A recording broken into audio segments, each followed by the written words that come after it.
Hey, all you little dummies out there. This is the head, big, cold-blooded dummy. And there's Little Red Fox. Hey, Little Red Fox, what you doing over there? Oh, yeah, Daddy, I'm just rolling around on the ground, just hanging out. All right, guys, what we're doing here today is more projects on the Daytona 675. So, as you can see, we got the fairings off this gorgeous bike. And what I did was I took off both the fairings, and then I got in here with my foam cannon and my Harbor Freight pressure washer, and I degreased and cleaned the engine. Okay.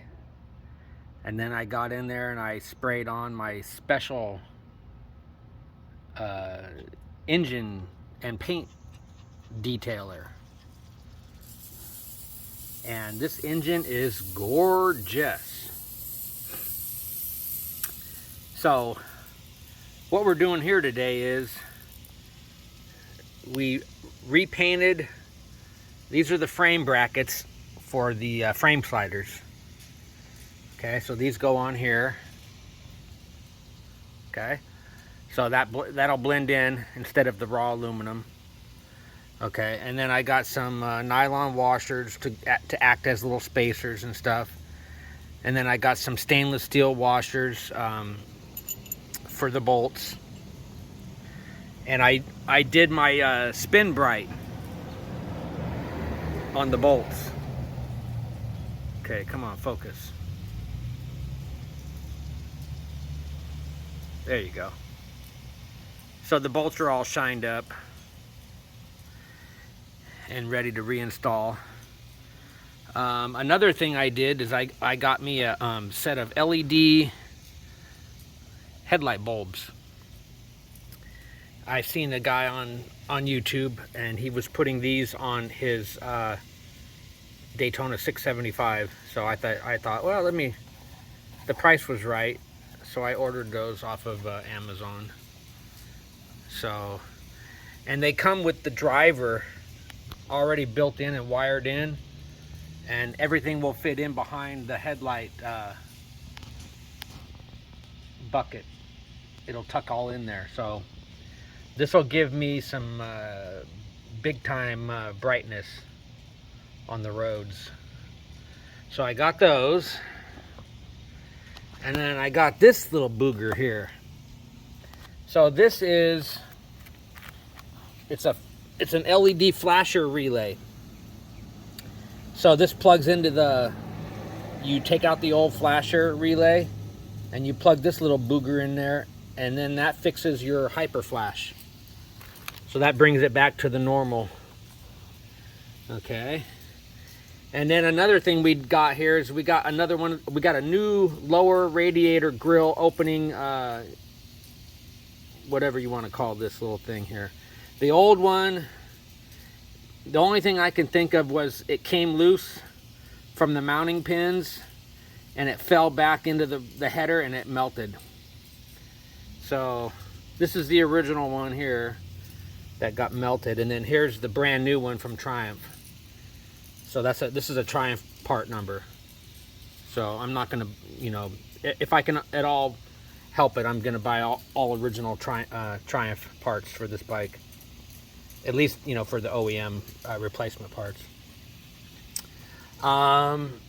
Okay, so another thing that we've done is we've got the new rotors installed, the Galfer wave rotors, and we took the entire wheel off, and we cleaned down inside here where the bearings go and the spacers and everything. And if you notice these little rotor bolts, so these are the original rotor bolts, and they were all nasty and dull. And we did the spin bright with our green Scotch Brite with some buffing compound, and we shined up those little boogers, so they turned out real nice. Okay, so we got that done on both sides. What you doing down there, Red? Are you rolling around? Yeah, Daddy, I'm rolling around. All right, guys. So another thing that we did, we took our calipers off and we completely disassembled them. We took the pistons out and we took the O-rings out, and we ran everything through our ultrasonic cleaner, and it just cleaned the hell out of them. And then we put them all back together, and we put on the new, we oiled up the pistons, and we put on the new EBC centered brake pads. So those are all ready to go back on the bike. And then if you notice in here, the original braided brake hoses, I ordered some Speigler brake hoses. So we're waiting for those to come, and they're going to be here on Monday. And what we're going to do with those is those are going to be a dual front brake. So it'll be a dual front from the master cylinder, and then it'll go down one to each caliper. And then that way, we'll have equal brake bias left and right on the front. Okay, so that's what you want. You want your brakes to be equally biased, left and right for the fronts. And we ordered our brake. The color of our brake lines is going to be a translucent red. So it'll be like a translucent outer sheath, so you'll be able to see through to the stainless steel underneath, but it'll be red. And then for the fitting end, we got gunmetal, so it'll be like a grayish color, which will kind of match the rims a little bit. And then we got all new banjo bolts and everything, and washers and stuff coming. So let's see what else. Okay, we're still waiting on the rear master cylinder rebuild kit, because what happened was, like a dummy, I took the master cylinder and I just threw the whole thing in my ultrasonic cleaner, and I let it run through there. Well, because it heats up the fluid, and I let it sit in there too long, and it caused the little rubber cup and everything to it swole up, and then that caused the cup to stick.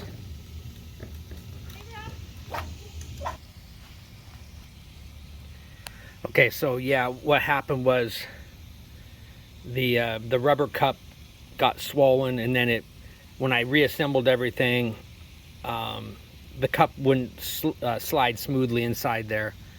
So I have a new rebuild kit coming for the rear master cylinder, and then I've also got a new brake line for it with the translucent red. But the rear master cylinder was also disassembled and rebuilt, and so that's all in good shape, ready to go back together. So that's what we're doing here today, guys.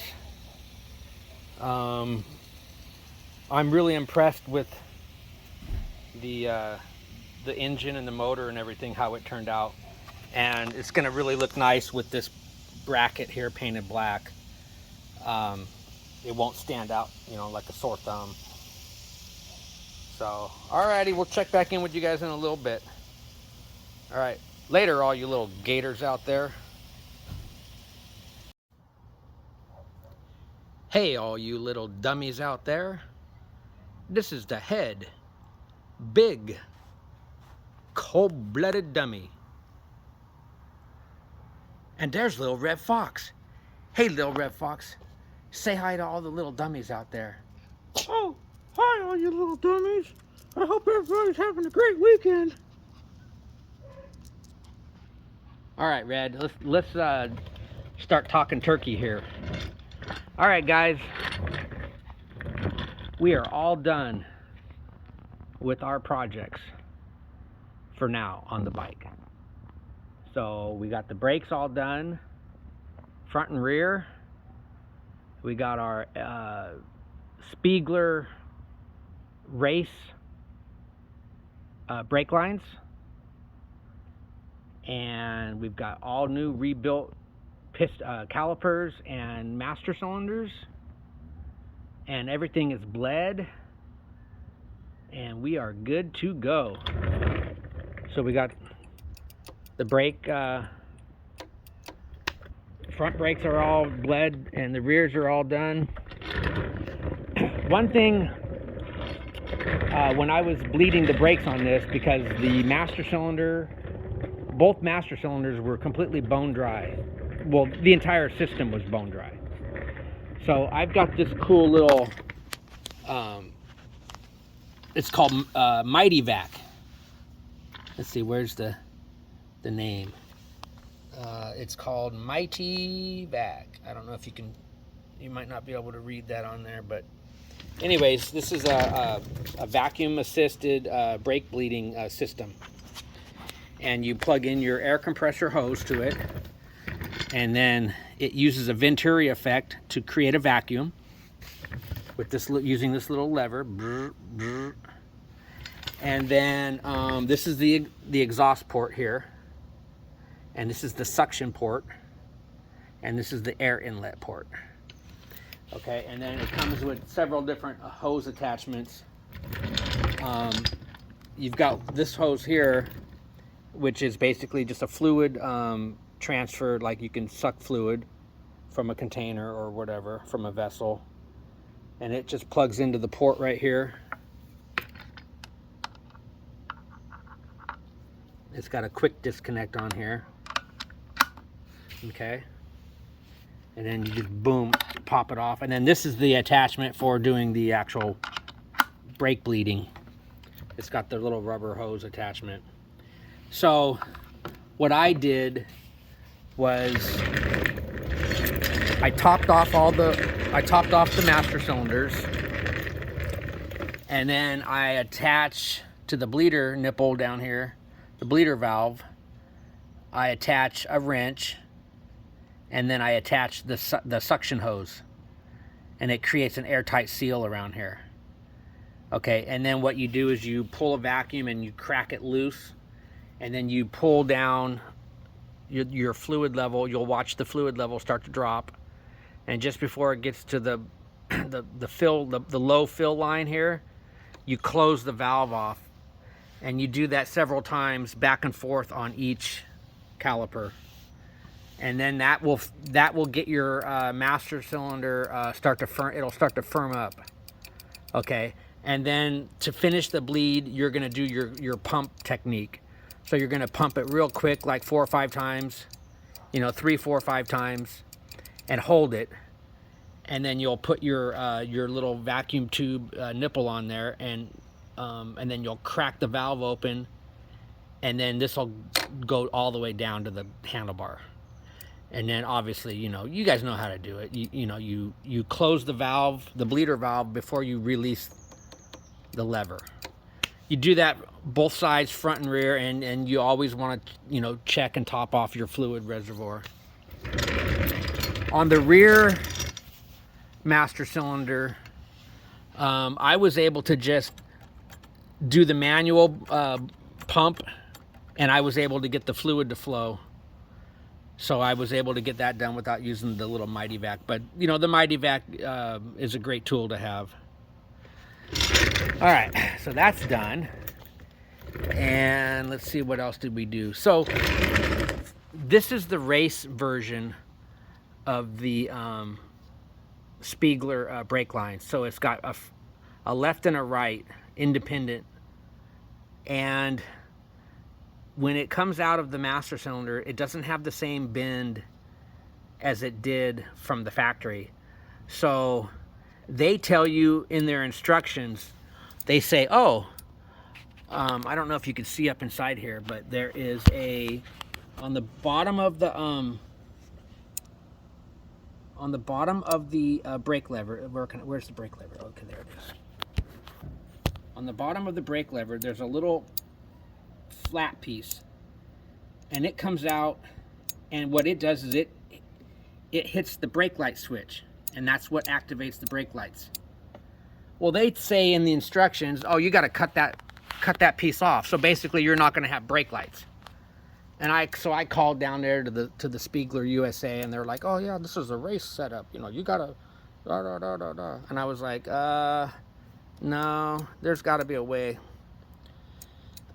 Anyways, my other Speigler brake lines that I have on my Speed 4 that I got directly from Germany back in 2003, they have all the correct bends, and it matches up exactly how it was from the factory. So there was no modifications needed.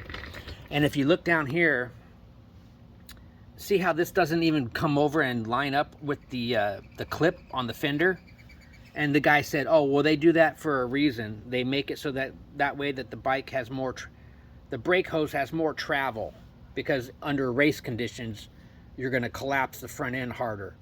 And I'm thinking to myself, I don't think so, because, you know, street application, you can compress the brakes just as hard as you can on a racetrack.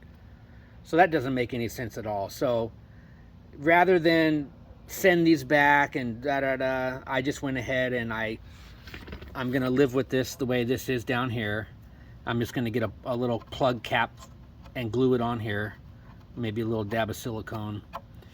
And then up underneath here, what I ended up doing was, on the master cylinder, there's two little posts, and they stick down kind of like a U shape.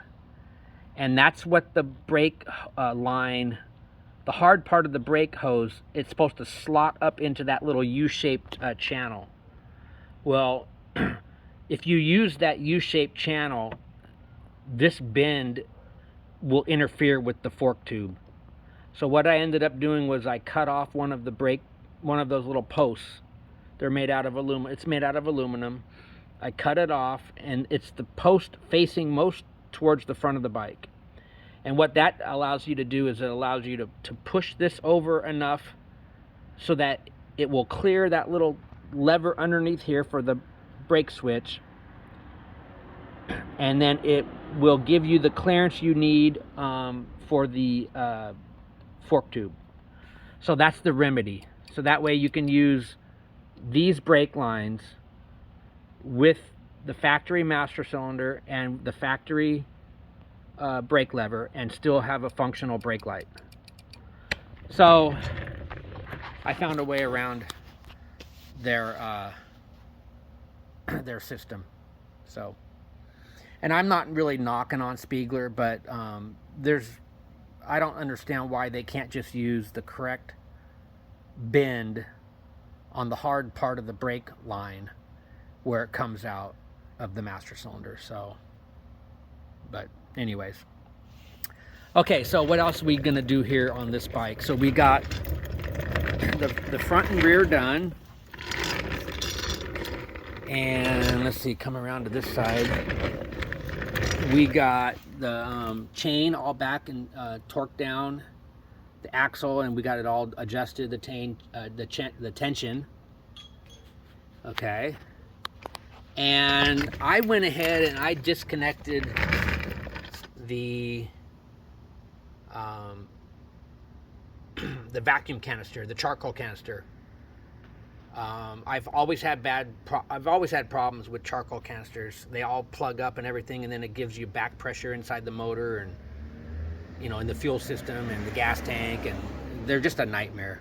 They never work properly. So I eliminated that. And oh, okay, here, check this out, guys. So this little booger right here, this is the flasher relay. So I got this from a company, I believe it's called TST Industries. And what it is it's an LED flasher relay. So you take out the old relay and you plug this one in, and then it gives your blinkers. The blinkers will now have the original flash rate, which is, I think it's like 80 flashes a second or something like that. So that's fixed. So that's nice to have that done. And my LED headlights I've been going through hell trying to find one that will fit and then fit in behind this cap. So I think I've got one. I'm gonna try to install that maybe tomorrow, and I'll do another video to update that if I can get that working. Other than that, time to put the fairings back together and get this bike back on the road. So, all right, guys, I'll check back in with you in a little bit, and we'll give you guys an update on when we get the bike all back together. Hey, Red, we're going to do a quick update, huh, in a little bit. Yeah, Daddy. Do a big old damn update, dummy. All right, later, Gators.